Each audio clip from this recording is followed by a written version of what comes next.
Hi, my name is Tracy Pache, and I am the French Second Language Coordinator for the Tri-County Regional Center for Education. This short video will explain what our Late French Immersion program is here in Tri-County. So, what is Late French Immersion? Late French Immersion is an optional program available to students entering grade 7, attending either Maple Grove Education Center, Barrington Municipal High School, or Shelburne Regional High School. The program is an effective way for your child to become functionally fluent in a second language while achieving the outcomes of the regular school program. So they have the exact same outcomes as those students who are taking the English program. A program designed for children and parents whose first language is not French. So don't worry, you do not have to speak French at home to be able to support your child in the immersion program. It's a natural way of acquiring a language. So the students begin by speaking in French. The teacher will introduce new structures and vocabularies orally. Then they move into reading those structures and vocabulary, and then they move into writing them. And that's a continuous cycle throughout their learning of the French language. And the effects of the program on the acquisition of French and English language, as well as academic achievement of French immersion students, has been well documented, and the research does indicate that the program works. So for Late French Immersion in grades 7 to 9, this course is taught in French, obviously French, math, health, social studies, and science. And then the rest of the courses offered to students in grades 7 to 9 are taught in English. Once the students move into grades 10 to 12, they need to take French language arts in grade 10, 11, and 12. And then they also need to take 6 additional credits. So that totals 9 credits. So it's about 50% of their courses at the high school level are also offered in French.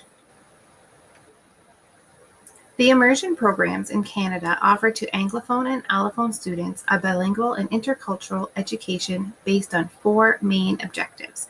So the first objective is to provide students with the opportunity to acquire a functional competency in both oral and written French, enabling them to communicate on a personal and a professional level.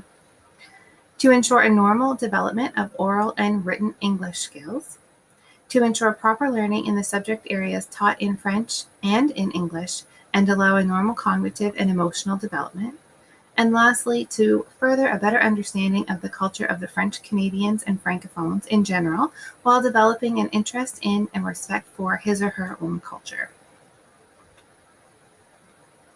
Of course, you're probably wondering how to support your immersion child at home.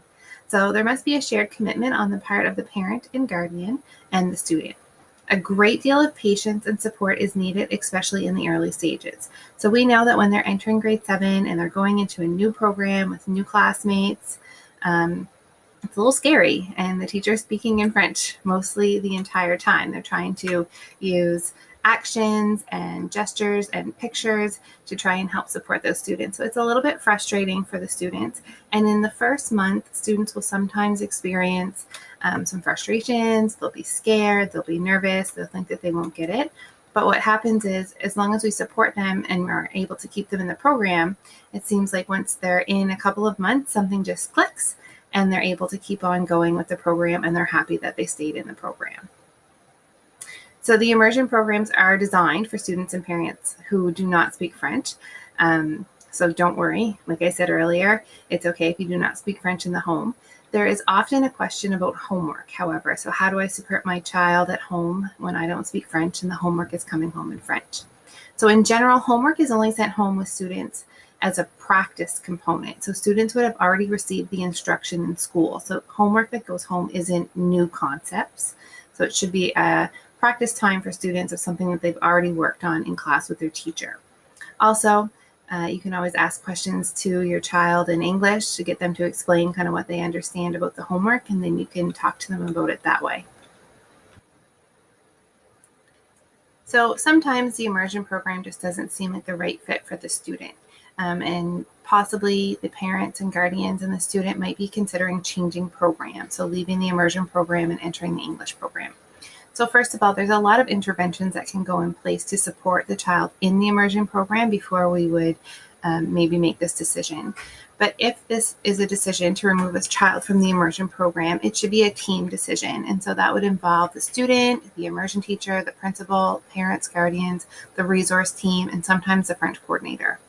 And so the decision to transfer a student from the immersion program must not be made lightly. So we want to make sure that we've tried all of the interventions possible before we would make that decision for the student.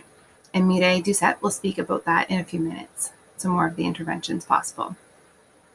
But if a transfer is considered, it's crucial to plan the transition carefully in order to minimize any negative effects. So for example, it could be done at the end of a school year or the end of a term. Any student that is in French immersion has access to the same type of supports that a student in the English stream would have. Education. Every student should be taught within a common learning environment, such as a classroom, with students of similar age within the community school with flexibility that is based on and responsive to the student's individual strengths and challenges. It is the role of the teaching support team within a school to strengthen the school's capacity to support student well-being and achievement by assisting teachers in developing strategies to meet the needs of their students. The team's focus is to proactively build capacity among teaching staff, as well as supporting changes in teaching practices to meet students' needs and on identifying other needed supports as required. Some students may experience academic and social-emotional challenges despite best teaching practices being implemented. These students would be brought forth to the teaching support team to determine next steps in how to best support the student. Some students may benefit from the support of a learning support teacher, which may be provided in class or in small groups in the classroom or possibly in an alternate location.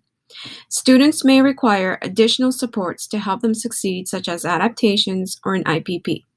The decision to provide additional supports would be done with ongoing communication and including parents and guardians. We're here today at Yarmouth Consolidated Memorial High School to speak about the late French immersion and the early French immersion programs here in Tri-County Regional Center for Education. Ladies, would you like to introduce yourselves? My name is Marley. My name is Ivy Cushing. So ladies, when you first went into the French immersion program, how did you find it? Was it difficult in the beginning or? I don't remember much, but it was pretty easy for me at least, and I enjoyed it. Yeah, I think the teachers were really helpful in learning a new language through elementary. So how long did it take you to become comfortable in your second language? Not very long.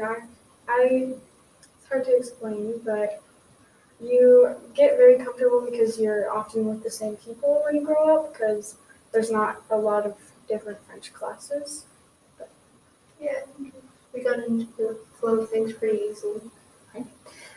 How did you find that the teachers were able to teach you a second language? Like, what were the things that they did that helped you along the way?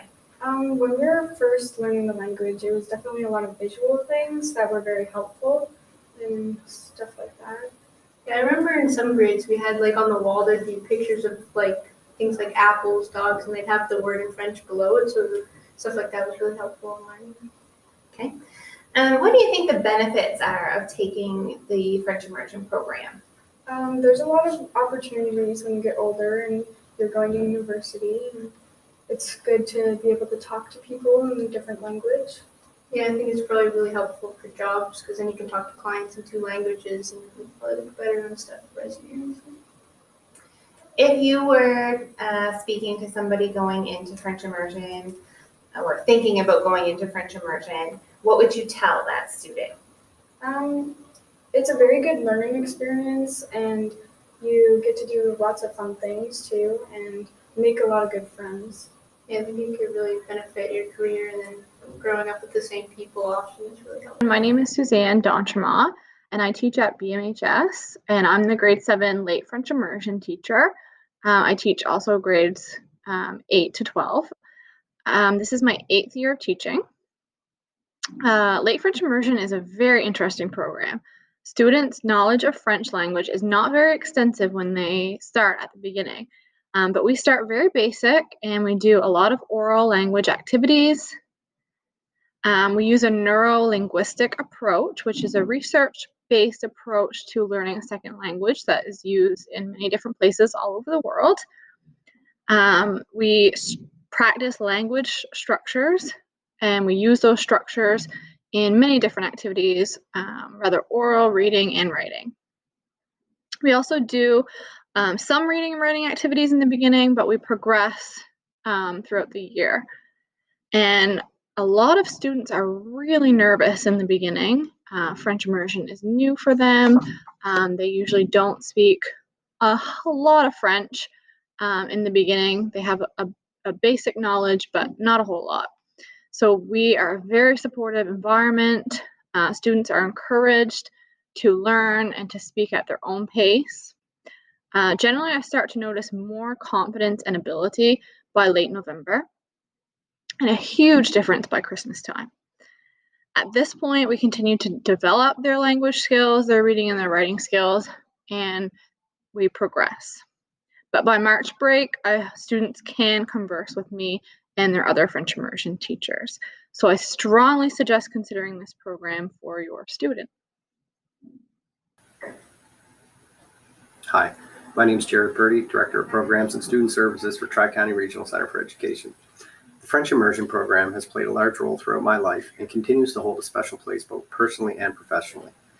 My experience with the program began in elementary school and lasted through to graduation, where it afforded me an opportunity to take my second language through post-secondary and into a teaching career in French immersion, eventually becoming a school administrator overseeing a strong French immersion program.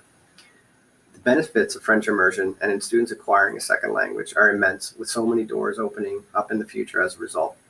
I'm continually amazed watching our grade primary students pick up a second language so quickly and so fluidly, and watching the joy and excitement it brings them. Whether coming with some French in the household or none at all, the program is a great fit for any family.